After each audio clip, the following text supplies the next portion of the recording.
There are moments in life that mark us forever, whispers of destiny, that change our path when we least expect it.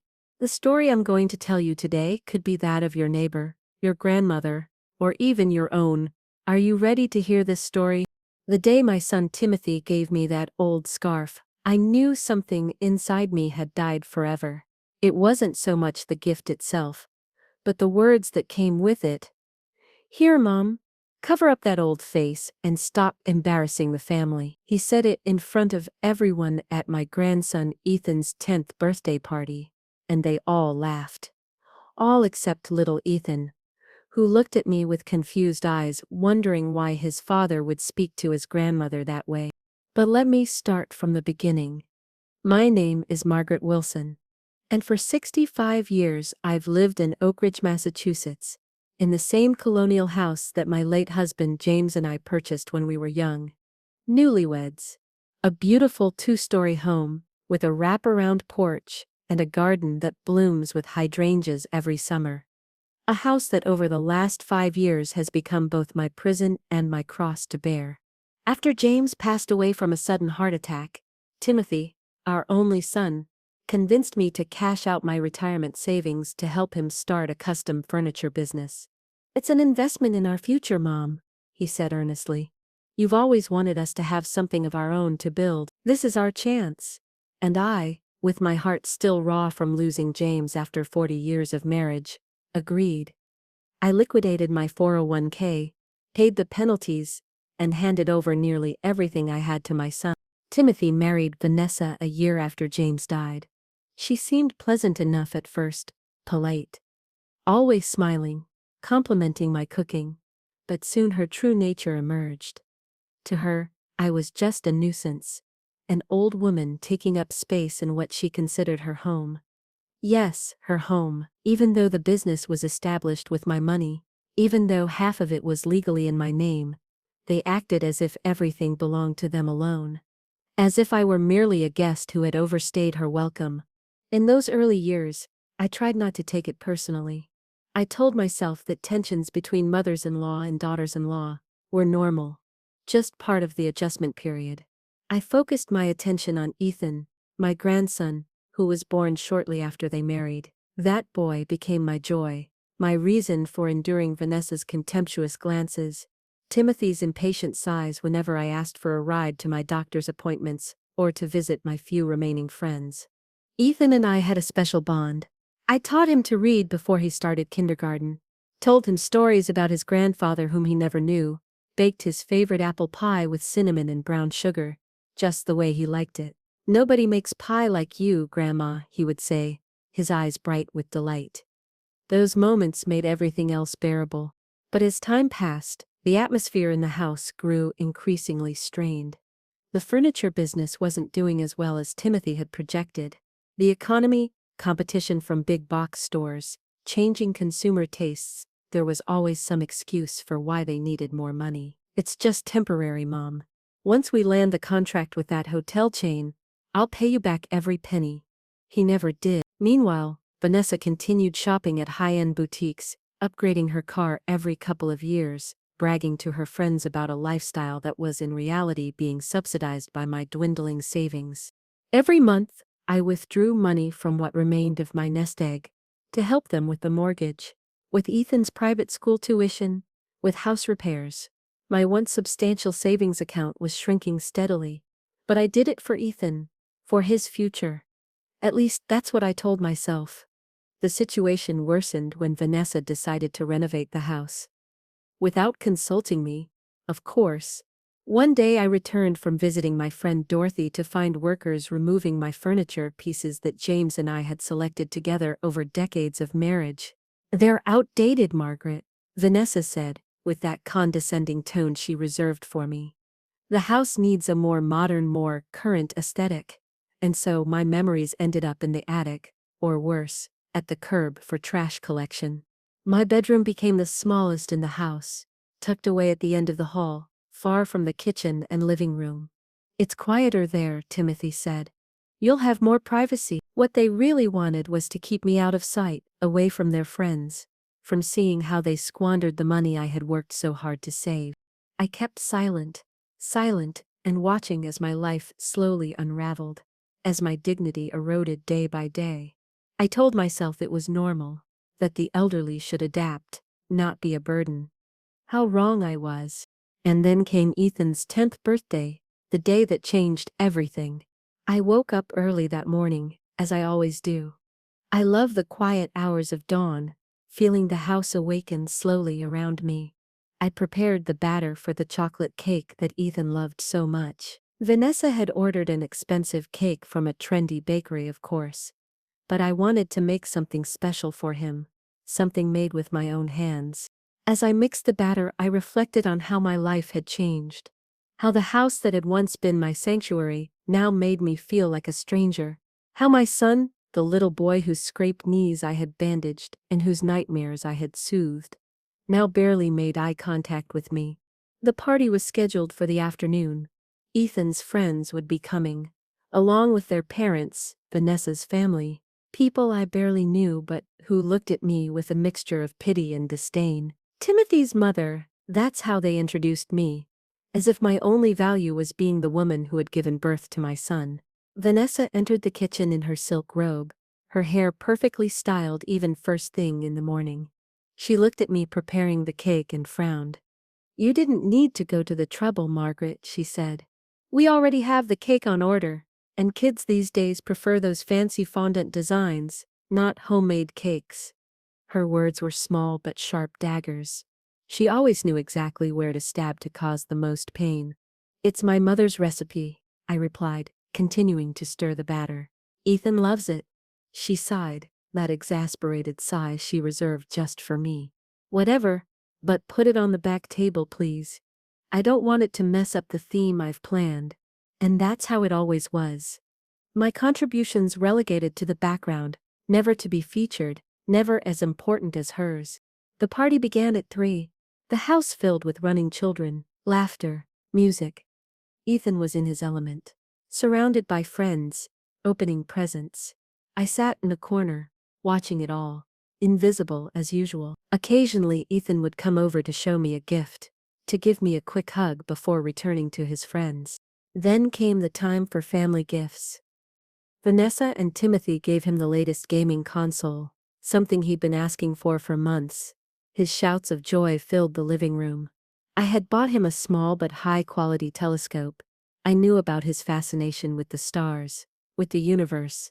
We had spent countless evenings in the backyard, looking up at the sky, talking about constellations and galaxies. When he opened my gift, his eyes lit up.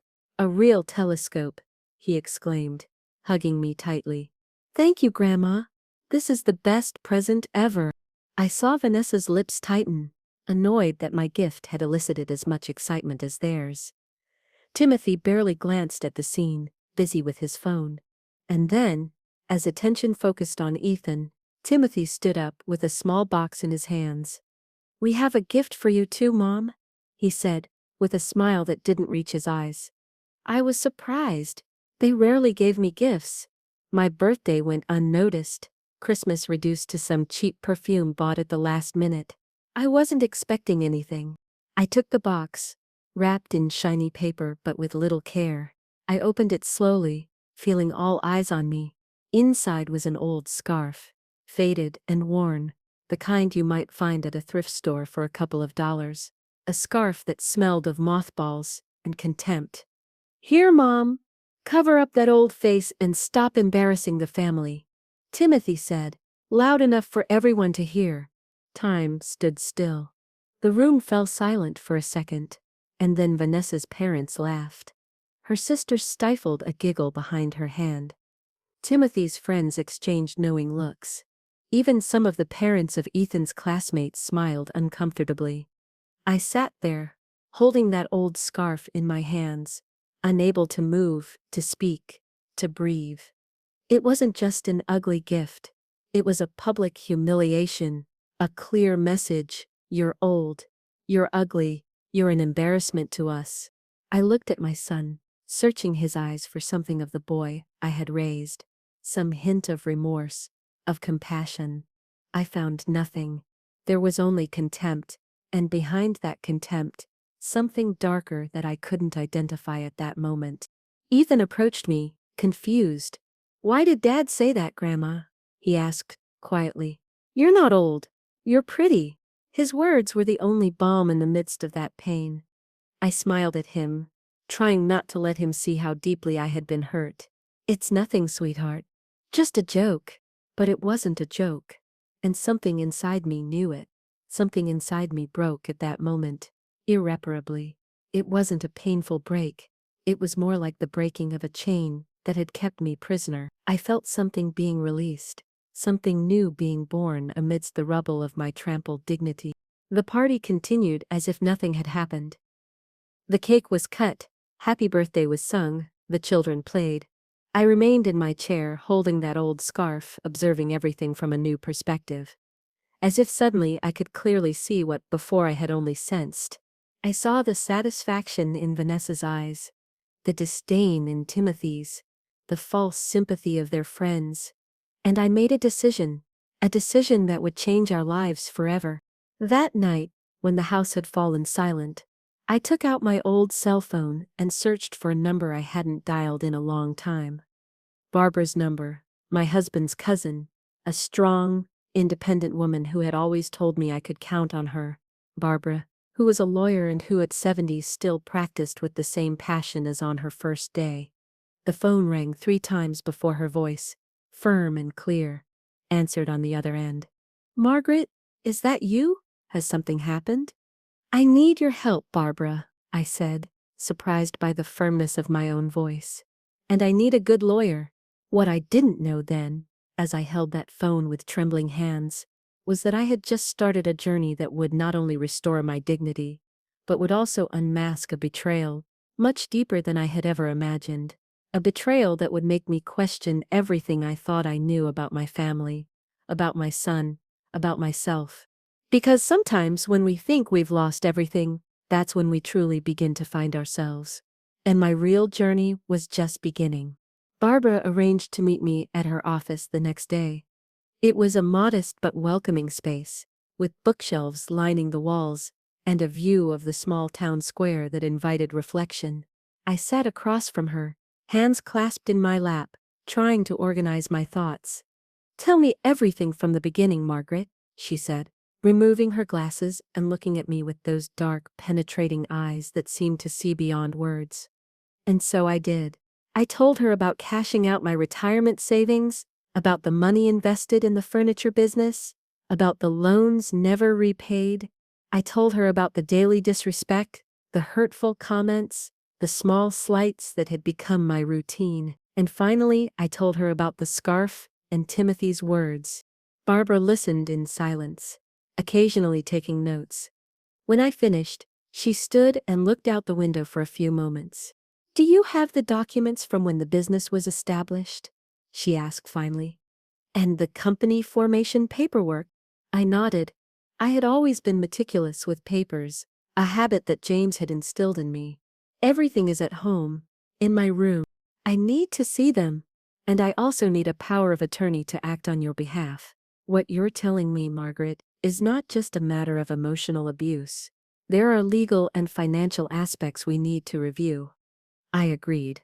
Of course. At that moment, I would have done anything Barbara asked of me. She represented a lifeline to me, a light in the darkness that had engulfed me.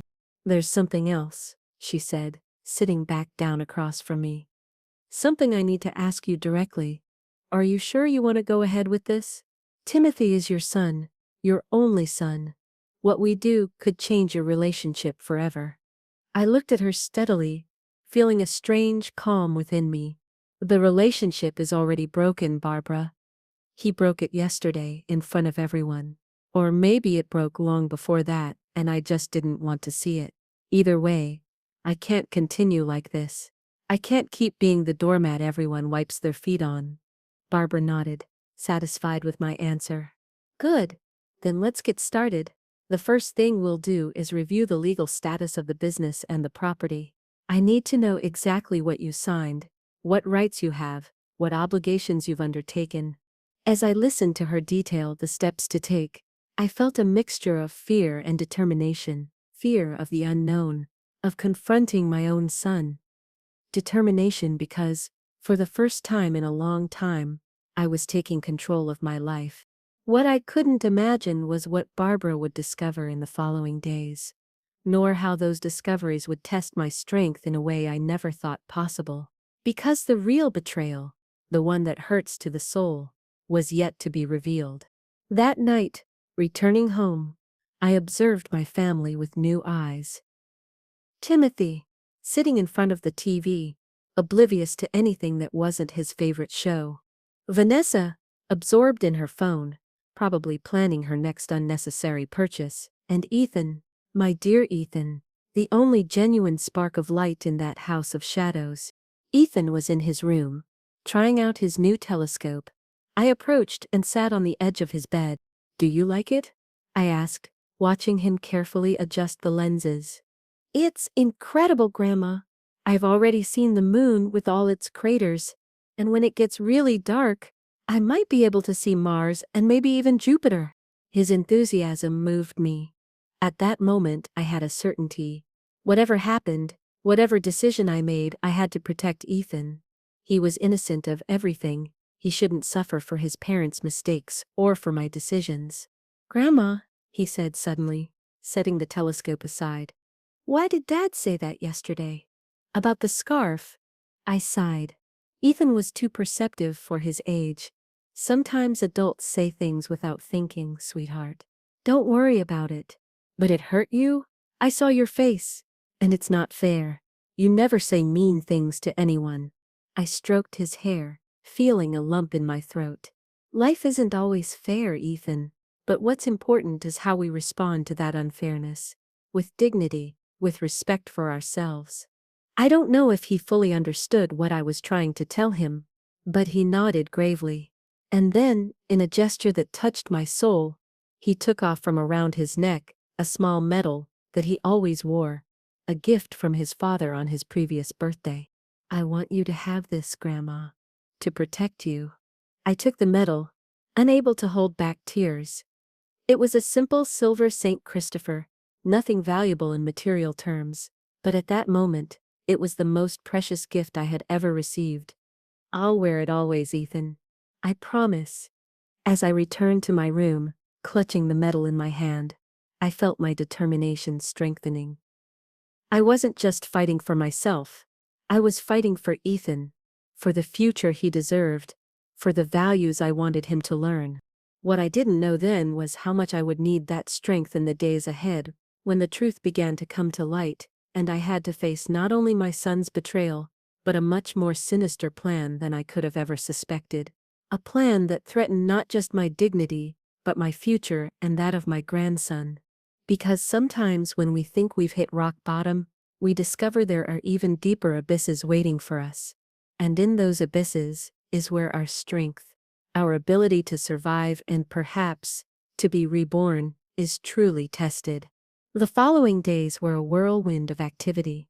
Following Barbara's instructions, I gathered all the documents related to the business and our home: deeds, contracts, bank statements, receipts for transfers. I kept everything in a folder that I carefully hid in my room, under the mattress, like a teenager hiding a diary. Timothy and Vanessa barely noticed my change in attitude. They continued to treat me with the same mixture of disdain and condescension as always, so focused on their own lives that they didn't perceive the storm that was brewing. A week after Ethan's birthday, I met with Barbara again at her office. This time she wasn't alone. Beside her sat a middle-aged man with thin-framed glasses and a serious expression. "Margaret, this is David Rosen, a specialist in business and financial law. He's been reviewing the documentation you sent me." David shook my hand firmly. "Mrs. Wilson, I'm sorry to meet you under these circumstances." We all sat down, and that's when Barbara put on the table a document I didn't remember ever seeing. "Margaret, do you recognize this?" It was a loan agreement for a considerable amount, $500,000.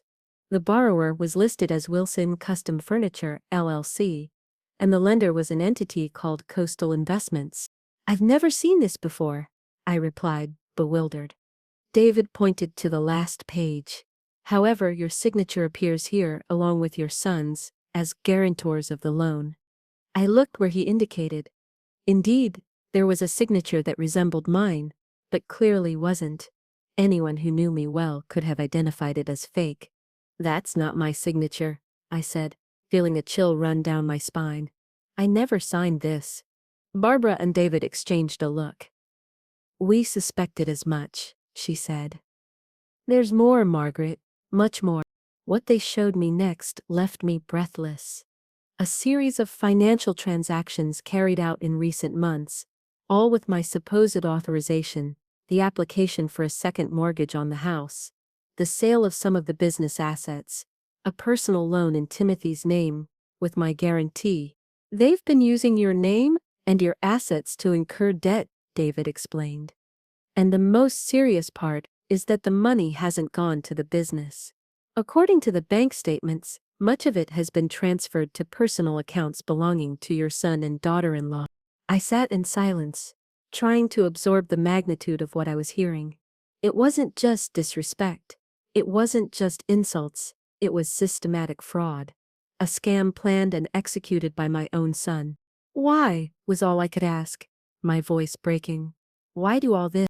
Barbara took my hand. "From what we can deduce, they're preparing their exit. They've purchased a condo in Florida, in Vanessa's name. They've opened bank accounts in that state. We believe they're planning to move soon, leaving behind the business, the debts, and you." The revelation hit me like a slap. My son wasn't just stealing from me. He was planning to abandon me, leaving me with a mountain of debts I had never incurred. "And since you appear as guarantor on many of these loans," continued David, "you would be legally responsible. They could take everything from you, your savings, your pension, even your share of the house." I brought my hands to my face, trying to contain the tears. It wasn't sadness I felt. It was a cold, deep anger that I had never experienced before. "What can we do?" I asked. Finally, with a determination that surprised even Barbara. "We're going to counterattack," she replied, with a smile that boded nothing good for Timothy and Vanessa. "And we're going to do it quickly, before they can execute their plan." Barbara's plan was bold but effective. First, we would file a complaint for forgery and fraud.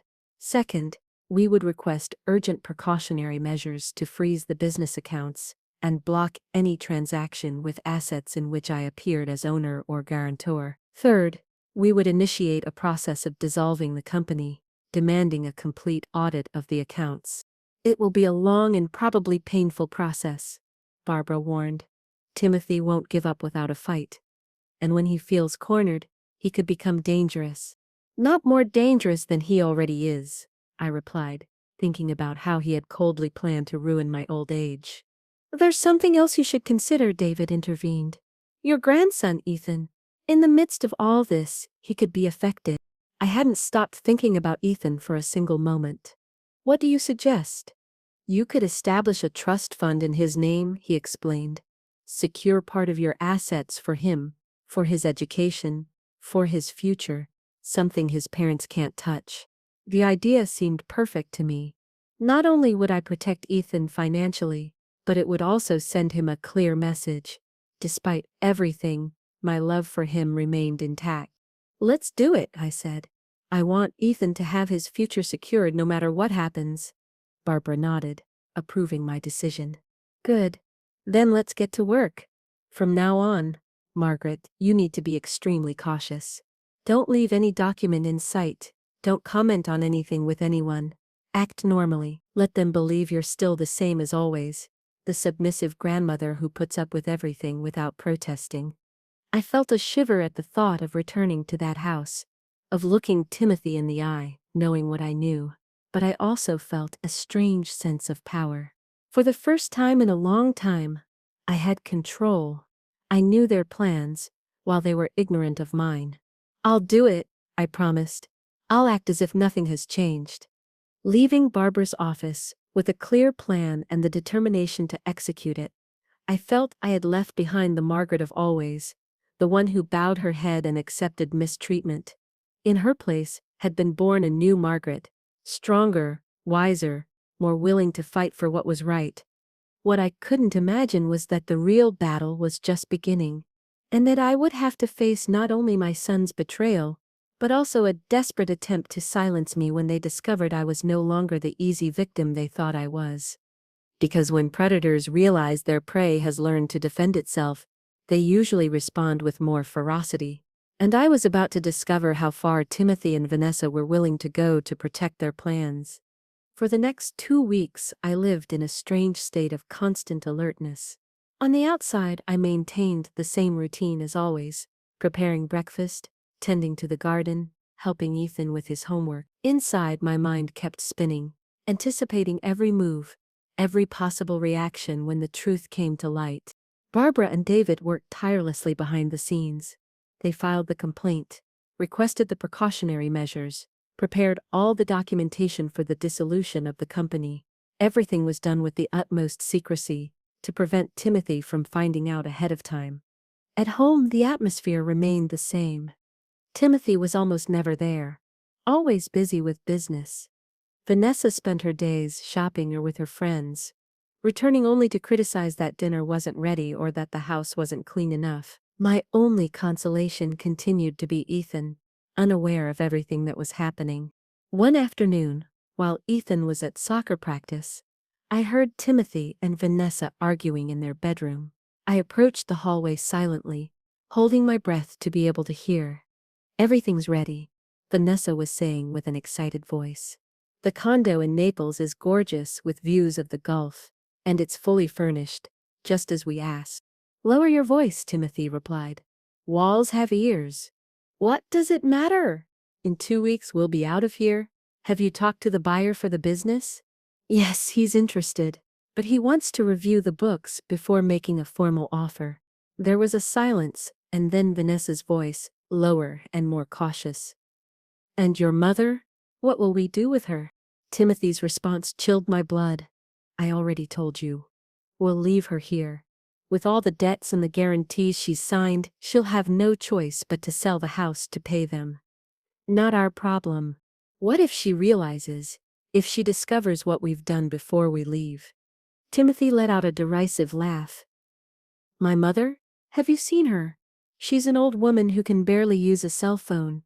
She has no idea about finances or business. She's always trusted me blindly, signing everything I put in front of her. By the time she realizes, if she ever does, we'll be far away and with the money safe. And Ethan? How will we explain to him that we're leaving his grandmother behind? We'll tell him it's better this way, that grandma will be more comfortable in her own home." Timothy continued with an indifferent tone. "Ethan will understand. He's just a kid. He'll adapt. Besides, he can visit her during vacations if he's so concerned." The coldness in his voice pierced me like a dagger. Who was this man? How could he be my son, the child I had raised with so much love?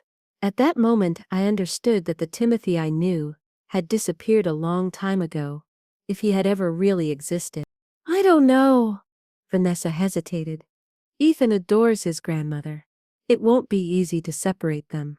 "Please, Vanessa. Kids forget quickly. We'll buy him a new console. Sign him up for activities. He'll make new friends. In 2 months, he won't even remember the old lady."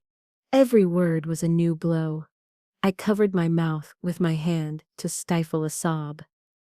Not because his words hurt me. I was beyond pain, but because of the rage, the indignation that they could talk like that about me, about Ethan, about our bond. "Have you looked into the nursing home?" Vanessa asked. "Yes, but they're expensive. And with what she'll have left after paying the debts, I don't think she can afford it. She'll have to manage." I moved away from the door, unable to keep listening. I walked to my room in silence, closed the door, and sat on the bed, trembling. Not from fear, but from a cold, controlled anger I had never felt before. I took my phone and called Barbara. "I heard everything," I told her, without preamble. "They have a condo in Naples, Florida. They plan to leave in 2 weeks, leaving me here with all the debts. And they've been looking at nursing homes." "Stay calm, Margaret," Barbara responded firmly. "This only confirms what we already suspected. and it gives us more ammunition. Did they mention anything about selling the business? Yes, Timothy said, there's an interested buyer. Perfect, I'm going to accelerate everything. Tomorrow we'll have the precautionary measures. The day after tomorrow, the complaint will be made public. And by the end of the week, the notification of the company's dissolution will be in Timothy's hands. And what do I do in the meantime? I asked, feeling that every minute in that house, close to them, was becoming unbearable. Act normally, Margaret, as if you know nothing. It's crucial that they don't suspect anything until everything is in motion. I agreed, although the idea of continuing to pretend was becoming increasingly difficult. That night, during dinner, I observed Timothy and Vanessa with new eyes. I no longer saw my son and his wife. I saw two swindlers, two people capable of ruining an old woman, their own mother, without the slightest remorse. Ethan noticed my mood.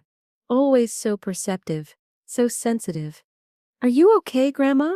He asked when I accompanied him to his room to tuck him in for the night. Of course, sweetheart, I lied, stroking his hair. I'm just a little tired. He looked at me with his big dark eyes, so similar to James's. You know what Dad told me today? That soon we'll be moving to Florida. He says it's a beautiful place by the sea. I felt my heart shrinking. And what do you think about that? He shrugged. I don't want to go. My friends are here, my school, and you are here. He looked at me with concern. Dad says you'll stay here. Why aren't you coming with us, Grandma? I smiled, trying to hide my distress. Sometimes adults have to make difficult decisions, Ethan. But don't worry about me. I'll be fine. I'm going to miss you so much, he said, hugging me tightly. And I'll miss you, my boy, I replied, holding back tears. But remember that, wherever we are, we'll always be connected, like the stars you see through your telescope. Although they seem distant, their light always reaches us. I told him a story, as I did every night, and waited for him to fall asleep. As I watched him, so innocent, so unaware of the evil surrounding him, I made a decision. Whatever happened, I would protect Ethan, not just his financial future, but also his heart, his innocence. The following days were torture. Every fake smile, every trivial conversation with Timothy and Vanessa cost me a superhuman effort. I saw them making plans. I saw Vanessa discreetly packing some things. I saw Timothy spending hours on the phone speaking in a low. For the next 2 weeks, I lived in a strange state of constant alertness. On the outside, I maintained the same routine as always, preparing breakfast, tending to the garden, helping Ethan with his homework. Inside, my mind kept spinning, anticipating every move, every possible reaction when the truth came to light. Barbara and David worked tirelessly behind the scenes. They filed the complaint, requested the precautionary measures, prepared all the documentation for the dissolution of the company. Everything was done with the utmost secrecy, to prevent Timothy from finding out ahead of time. At home, the atmosphere remained the same. Timothy was almost never there, always busy with business. Vanessa spent her days shopping or with her friends, returning only to criticize that dinner wasn't ready, or that the house wasn't clean enough. My only consolation continued to be Ethan, unaware of everything that was happening. One afternoon, while Ethan was at soccer practice, I heard Timothy and Vanessa arguing in their bedroom. I approached the hallway silently, holding my breath to be able to hear. Everything's ready, Vanessa was saying with an excited voice. The condo in Naples is gorgeous, with views of the Gulf. And it's fully furnished, just as we asked. Lower your voice, Timothy replied. Walls have ears. What does it matter? In 2 weeks we'll be out of here. Have you talked to the buyer for the business? Yes, he's interested, but he wants to review the books before making a formal offer. There was a silence, and then Vanessa's voice, lower and more cautious. And your mother? What will we do with her? Timothy's response chilled my blood. I already told you, we'll leave her here. With all the debts and the guarantees she's signed, she'll have no choice but to sell the house to pay them. Not our problem. What if she realizes? if she discovers what we've done before we leave. Timothy let out a derisive laugh. My mother? Have you seen her? She's an old woman who can barely use a cell phone. She has no idea about finances or business.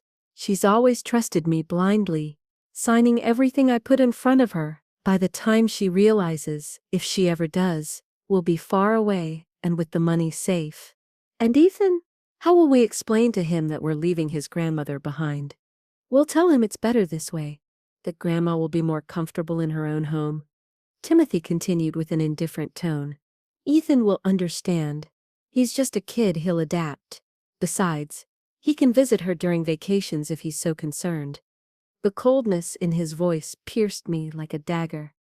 Who was this man? How could he be my son, the child I had raised with so much love? At that moment, I understood that the Timothy I knew had disappeared a long time ago, if he had ever really existed. I don't know, Vanessa hesitated. Ethan adores his grandmother. It won't be easy to separate them. Please, Vanessa. Kids forget quickly. We'll buy him a new console, sign him up for activities, he'll make new friends. In 2 months he won't even remember the old lady. Every word was a new blow. I covered my mouth with my hand to stifle a sob. Not because his words hurt me.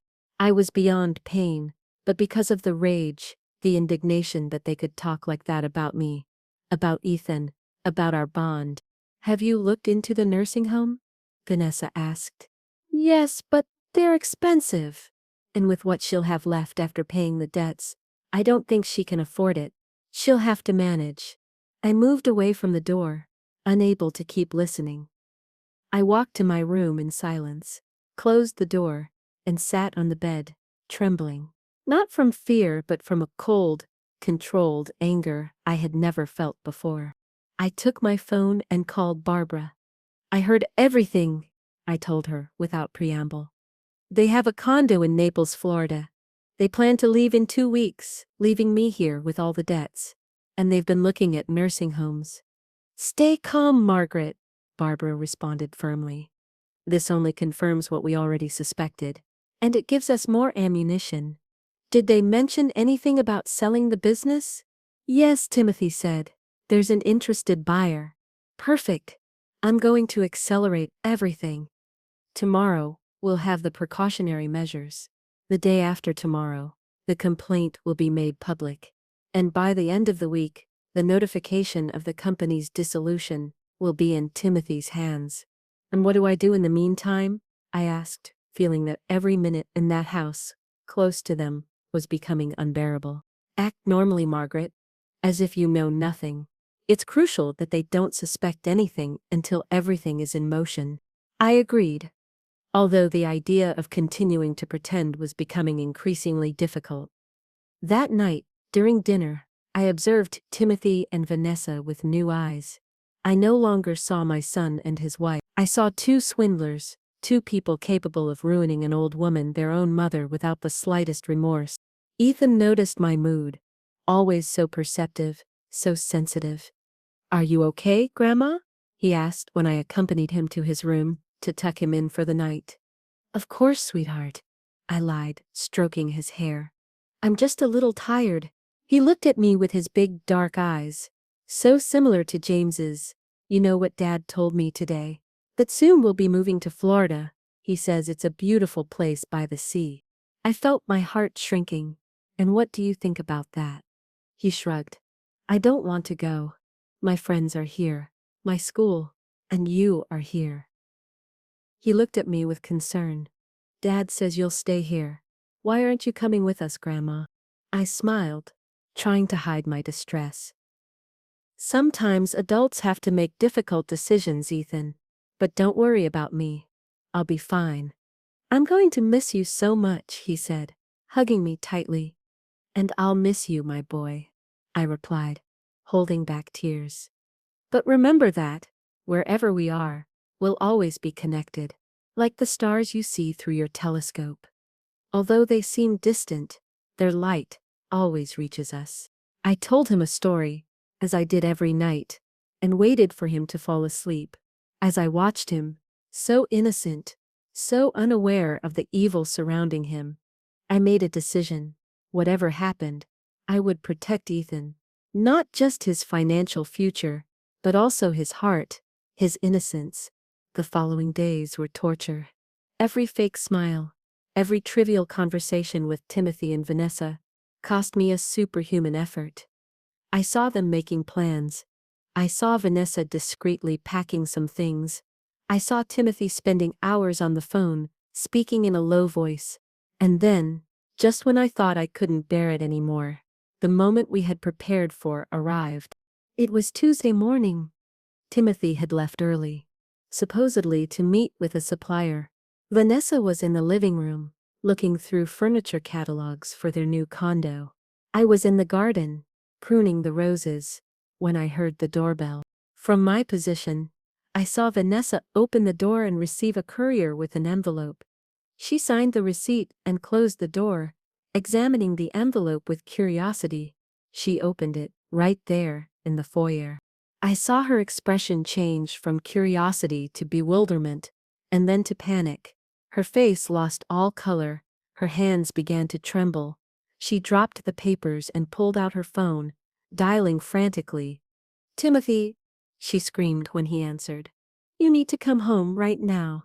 They found us out." I continued pruning my roses, as if nothing was happening. As if I couldn't hear her panic, her desperation. I cut an especially beautiful rose, deep red, and smelled it with delight. It was the scent of victory.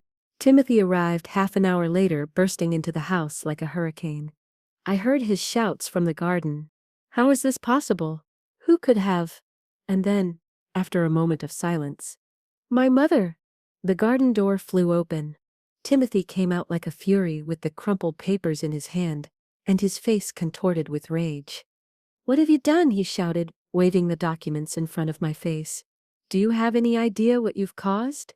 I stood up slowly, brushing the dirt from my hands with all the calmness in the world. I looked him directly in the eyes, without fear, without hesitation. "I've done what I should have done a long time ago, son. Protected myself from you." His expression was that of someone who sees a mouse transform into a lion before his eyes. He couldn't believe that his mother, the woman who had always been docile and accommodating, could confront him like this. "Protected yourself from me," he stammered, incredulous. "I only wanted what was best for everyone." "The best?" I repeated with a sad smile. "Was it the best to forge my signature? To put me in debt up to my neck? To plan to abandon me with a mountain of debts while you and Vanessa moved to your Gulf View condo?" His face fell apart. He didn't expect me to know so much. "I don't know what you're talking about," he tried to defend himself, but his voice no longer had the same conviction. "I know everything, Timothy. About the debts, about Florida, about the nursing homes you've been looking at for me. I know everything." Vanessa appeared at that moment, with reddened eyes and smeared makeup. "This is insane. They can't freeze our accounts like this. We had plans, commitments, plans that included stealing from me and abandoning me," I replied calmly. "I'm sorry, but those plans have changed." Timothy took a step toward me, threatening. For a moment, I thought he was going to hit me, but he restrained himself, clenching his fists so tightly that his knuckles turned white. "This won't stand," he threatened. "You think you can face me? Us? You're just a stupid old woman who knows nothing about the real world." His words could no longer hurt me. I had heard the worst from him. I had seen his true face. Nothing he could say would surprise or hurt me now. "Maybe," I replied, "but this stupid old woman just turned your perfect plan upside down. And this is just the beginning, Timothy. The complaint for forgery and fraud has already been filed. The business audit begins tomorrow. Everything will come to light. Every dollar diverted, every forged signature, every lie." Vanessa let out a hysterical sob. "You can't do this to us. We're your family." "Family doesn't treat each other like this," I responded, feeling a serenity that contrasted with her desperation. "Family doesn't plan to ruin each other. Family doesn't abandon each other when they're no longer useful." Timothy looked at me with hatred, a hatred so pure that I wondered how he could harbor it toward his own mother. "You'll regret this," he hissed. "You have no idea who you're messing with." "On the contrary," I replied. "I think you're the one who has no idea who you've messed with." They left, slamming the door. I stayed in the garden, among my roses, feeling a strange mixture of sadness and liberation. I had lost my son, but perhaps I had lost him a long time ago, long before this moment. What I didn't know then was that Timothy's threat wasn't empty, that in his desperation, in his rage at being discovered, he was willing to go further than I could ever have imagined, and that the real battle was just beginning. Because when you corner someone who has no scruples, their response can be unpredictable and dangerous. And I was about to discover how far my own son was willing to go to silence me and save himself. The following days were a whirlwind of legal activity. Barbara and David kept me informed of each step: the freezing of accounts, the official notification of the complaint, the start of the audit. Timothy and Vanessa moved frantically, trying to salvage what they could, contacting lawyers looking for desperate exit. One afternoon, while I was alone at home, I received a call from an unknown number. It was the buyer interested in the business, a Mr. Richard Kelly. "Mrs. Wilson, I apologize for bothering you," he began, with a polite but tense voice. "I've been in negotiations with your son to acquire Wilson Custom Furniture, but I just found out about the legal situation. I wanted to speak directly with you to understand what's happening." I briefly explained the situation, without getting into personal details. I clarified that the business was under investigation, that there were significant financial irregularities, and that any sale at this point would be legally complicated. "I understand," he replied, clearly disappointed. "It's a shame. Your son had assured me that everything was in order, that you were completely in agreement with the sale." "My son lied to you," I said simply, "as he has lied to me for years." After hanging up, I sat thinking about how many more lies Timothy might have told, how many more people he might have deceived using my name, my trust. That night, Timothy and Vanessa returned home late. They had been out all day, probably consulting with lawyers, looking for ways to counter my actions. I heard them arguing in their bedroom, their voices rising at times. "There has to be a way." Vanessa was shouting, "We can't lose everything." "I'm working on it," Timothy responded, with a tone I didn't like at all. There was something in his voice, a cold, calculating determination, that put me on alert. The next day, when I was preparing breakfast, Timothy appeared in the kitchen. He seemed different, calmer, almost conciliatory. He sat across from me, with an expression that tried to be remorseful. "Mom," he began, with a soft voice he hadn't used with me in years, "I think we've gotten off on the wrong foot. All of this has been a misunderstanding." I looked at him, skeptical. "A misunderstanding? Forging my signature on multiple documents is a misunderstanding?" "I acknowledge I've made mistakes," he continued, ignoring my sarcasm. "I let myself be carried away by ambition, by the desire to give my family a better life. But I never meant to hurt you, Mom. You're my mother. I love you." His words sounded empty, rehearsed. This sudden change in attitude seemed suspicious to me. "What do you want, Timothy?" I asked directly. He sighed, as if my distrust pained him. "I want us to talk, to find a solution that benefits everyone, to withdraw the complaint, to stop this legal process that's only hurting us. We can fix this as a family, Mom. The way you've fixed things until now, by stealing from me, planning to abandon me. That's not fair," he protested, but without the indignation I expected. It was as if he was following a script. "I've made mistakes, I admit it, but I'm willing to make amends, to start over." I didn't believe a word. After what I had heard, after what I had discovered, I knew there was no sincere remorse in him, only desperation to save his skin. "I'm sorry, son," I said, standing up, "but this is no longer in my hands. There's a legal process underway. There's evidence. There are formal complaints. You can't simply canoe everything as if nothing happened." I saw his mask of kindness beginning to crack. His eyes hardened, his jaw tensed. "You don't know what you're doing," he said, in a tone that was meant to be a warning but sounded like a threat. "You're endangering everyone's future, including Ethan's." "On the contrary," I replied, "I'm protecting Ethan's future. From you, from your lies, from your deceptions. I want him to grow up, understanding that actions have consequences, that you can't build a life on deception and betrayal." Timothy stood up abruptly, knocking the chair to the floor. "You'll regret this," he shouted, abandoning all pretense of kindness. "You have no idea what I'm capable of." "I think I'm starting to get a pretty clear idea," I replied, unfazed. He left furious, slamming the door as he went. I remained in the kitchen, breathing deeply, trying to calm the trembling in my hands. It wasn't fear that I felt. It was a strange mixture of sadness and determination. Sadness for the son I had lost. Determination to continue with what I knew was right.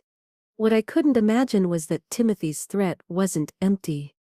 That he was planning something that would test not only my strength, but also my ability to protect what I loved most in the world. My grandson. That afternoon, when I picked up Ethan from school, I noticed he was unusually quiet. Normally he would tell me about his day in great detail, from what he had learned in class to the games at recess. But today he walked beside me in silence, head down. "Is something wrong, sweetheart?" I asked, concerned. He looked up, and I saw confusion and sadness in his eyes. "Dad says you want to take everything away from us," he murmured. "He says because of you, we'll have to live on the street, that I won't be able to go to school or have toys." My heart contracted. Timothy had decided to use his own son as a weapon against me. He had poisoned Ethan's mind with lies, trying to turn him against me. I knelt down to be at his height, taking his small hands in mine. "Ethan, that's not true. I would never do anything that would harm you. Everything I do thinking of your welfare, your future." "But Dad says." "Sometimes adults say things that aren't true when we're angry or scared," I explained, searching for words appropriate for his age. "Your dad and I have a disagreement about grown-up things, about money and property, but that has nothing to do with you. I love you more than anything in the world, Ethan. I would never do anything to hurt you." He looked at me, still doubtful. "So we're not going to live on the street?" "No, sweetheart. No one is going to live on the street. I promise you." He seemed relieved, but I still noticed a certain reservation in him. Timothy had planted a seed of doubt in his heart, and that hurt me more than any insult, more than any financial betrayal. That night, after putting Ethan to bed, I called Barbara to tell her what had happened. "He's desperate," she commented. "And when desperate people are also immoral, they can become dangerous. You must be careful, Margaret." "Do you think I should leave the house?" I asked, considering for the first time the possibility of physically distancing myself from Timothy and Vanessa. "It wouldn't be a bad idea. Do you have somewhere to stay? A friend? A relative?" "I could go to Dorothy's, my lifelong friend. But I don't want to leave Ethan. Timothy is manipulating him, filling his head with lies about me." "I understand your concern," Barbara said after a moment of silence. "But you must also think about your safety. Timothy has shown he has no scruples, and now he's cornered, which makes him unpredictable." I promised to think about it, although the idea of separating from Ethan was heartbreaking. After hanging up, I sat in my room, contemplating the family photos I still kept. Timothy as a child, smiling, innocent.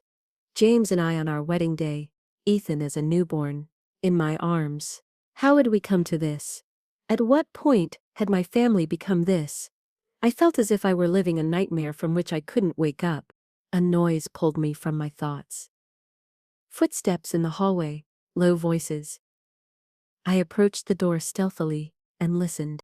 "Everything is ready," Timothy was saying. "Tomorrow morning, before she wakes up."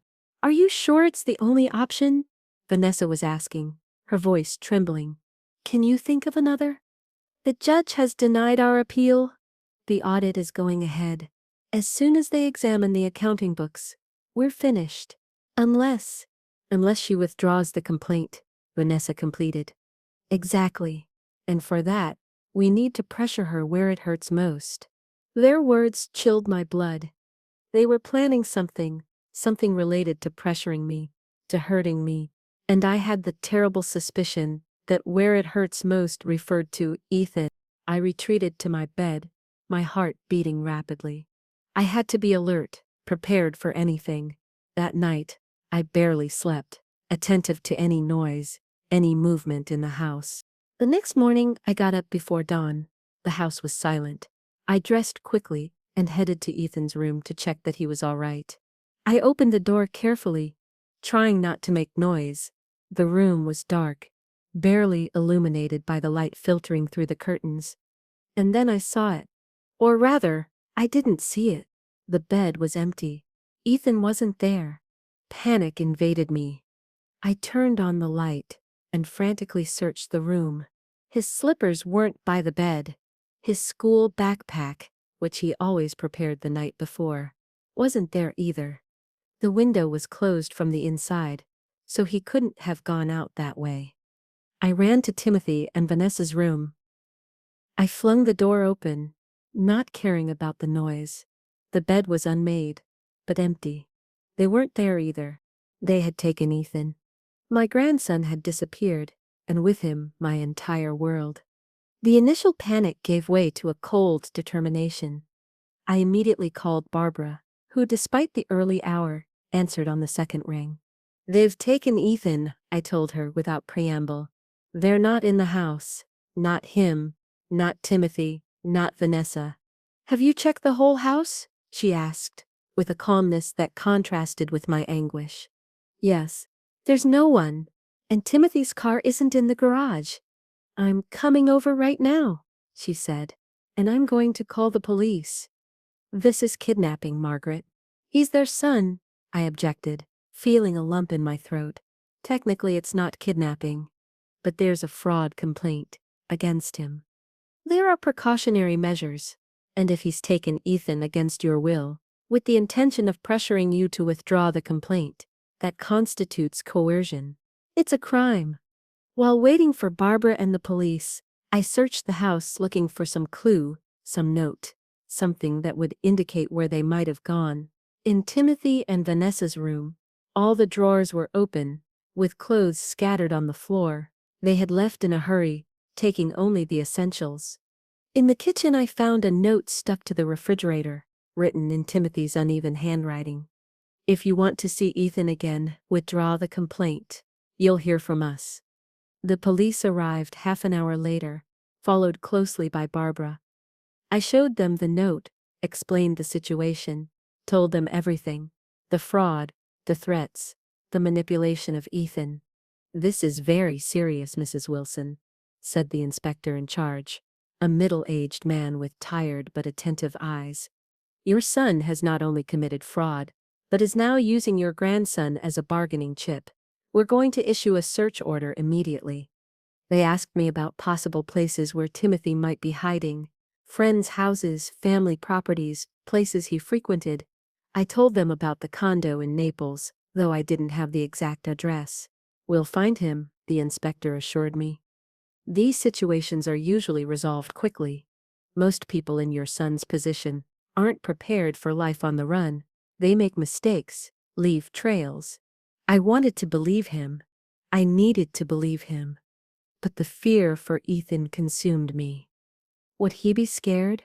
Would he understand what was happening?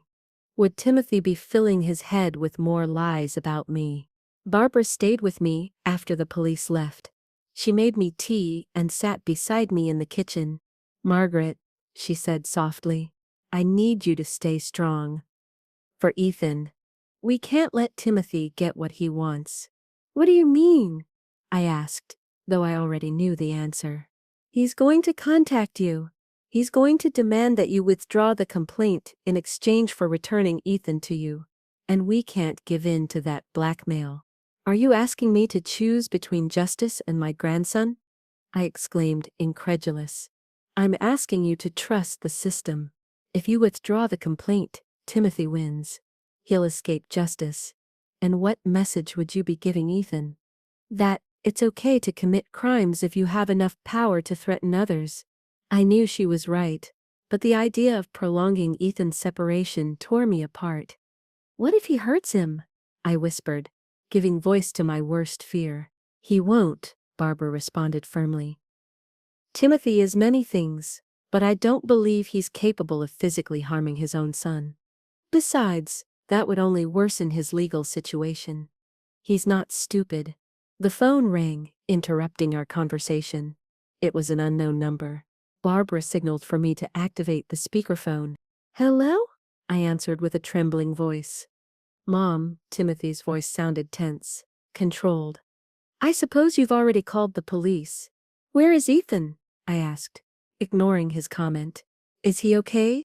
He's perfectly fine. He wants to talk to you. There was a noise and then Ethan's voice, small and confused. Grandma, is that you? Yes, sweetheart, it's me, I responded, trying to sound calm. Are you okay? Yes. Dad says we're going on a trip, but he hasn't told me where. Why didn't you come with us? Because, I began, but Timothy took back the phone. You've heard him. He's fine. And he'll stay that way if you do exactly what I tell you. Timothy, Barbara intervened. This is Barbara Campbell, attorney at law. What you're doing is a serious crime. Kidnapping, coercion, obstruction of justice. This is none of your business, Timothy shouted.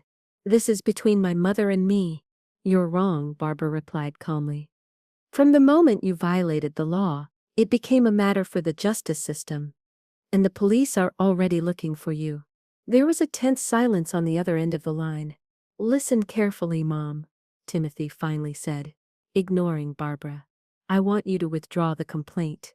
Today, when you've done that, when the accounts are unfrozen and I can access my money, I'll return Ethan to you. It's simple. Timothy, please, I begged. Don't do this. Bring Ethan back.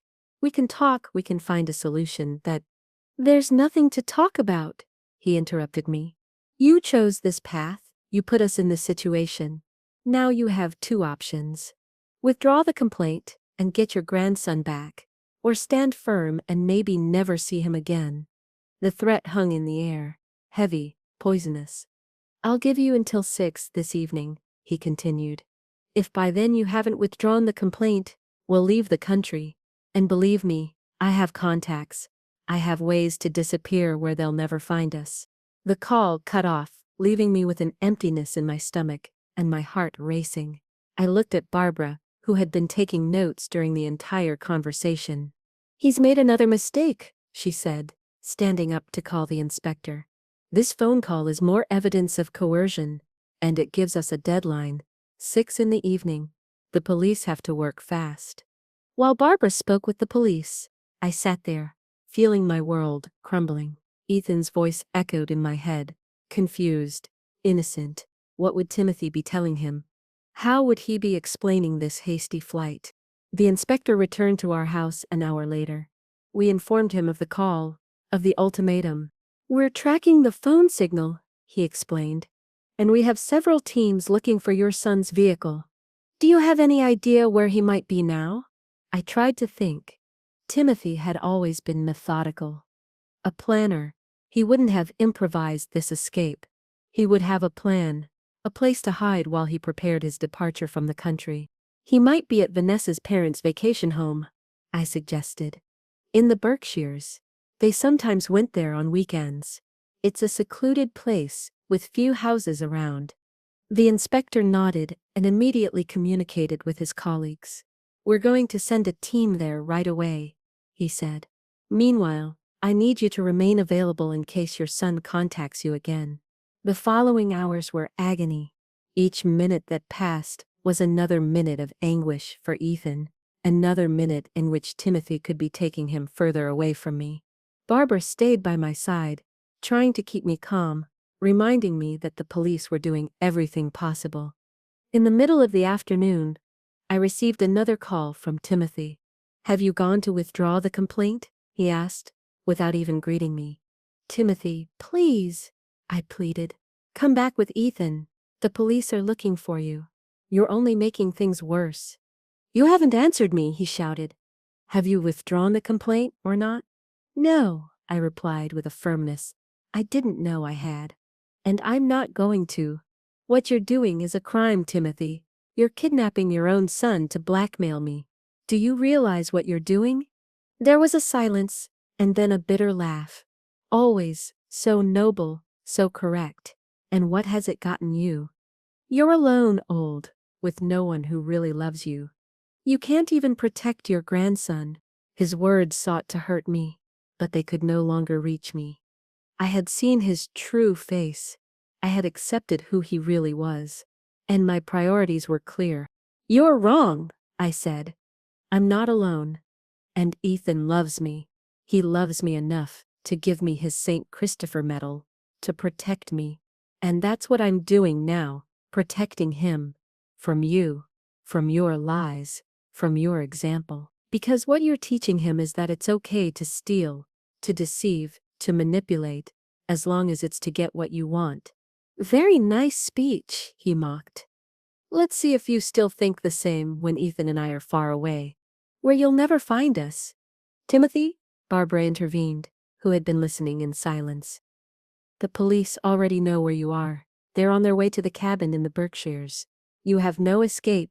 There was a tense silence, and then a muffled curse. I had guessed right. They were there. You're lying, he exclaimed, but his voice no longer sounded so sure. You know I'm not, Barbara responded calmly. Your best option now is to surrender voluntarily. It will be better for you, and above all, it will be better for Ethan.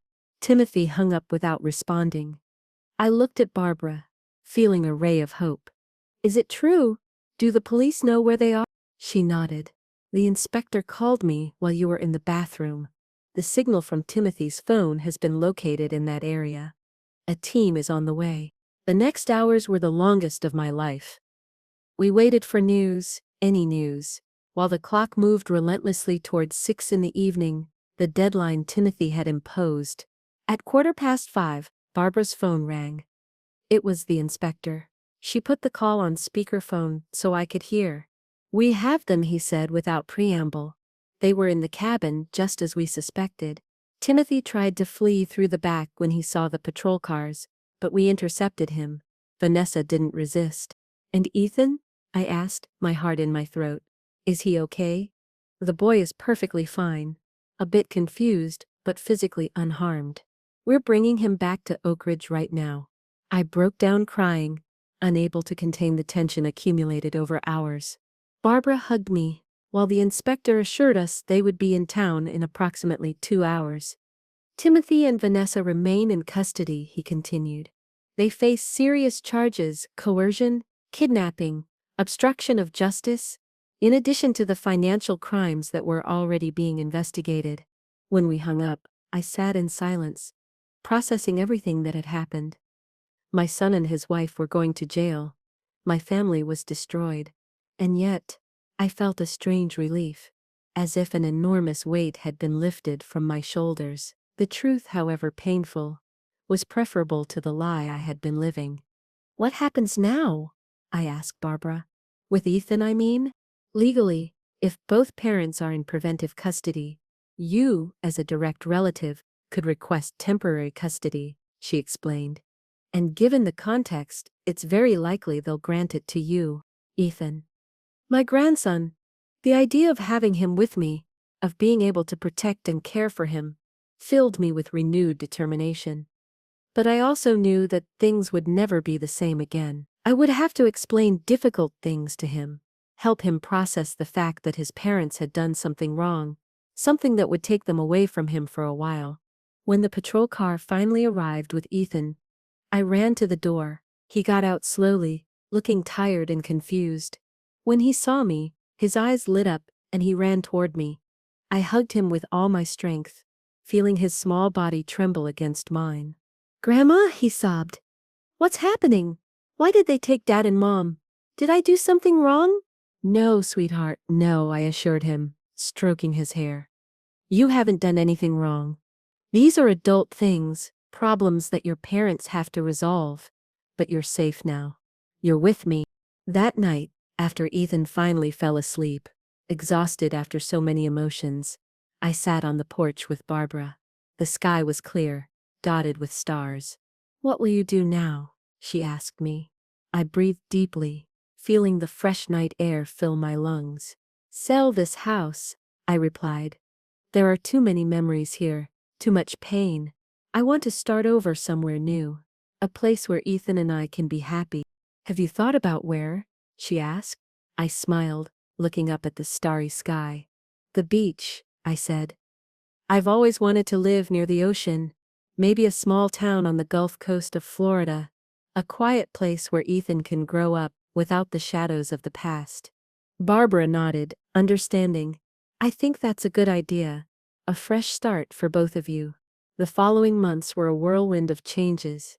The legal process continued its course. Timothy and Vanessa were formally charged, and faced with the overwhelming evidence against them, pleaded guilty in a deal with the prosecution to reduce their sentences. Even so, they would spend several years in prison. I sold the house as I had planned. With the money, plus what was recovered from the liquidation of the business, which after the audit turned out to have fewer debts than I feared, I bought a small cottage in Sanibel Island, Florida. It was modest but bright, with a porch that looked out over the Gulf of Mexico and 2 bedrooms, one for me and one for Ethan. The judge granted me temporary custody, which later became permanent when it became clear that Timothy and Vanessa would spend years in prison. It was a painful but necessary decision. Ethan needed stability, he needed a home, he needed love, and I was determined to give him all of it. Our new life in Sanibel began slowly.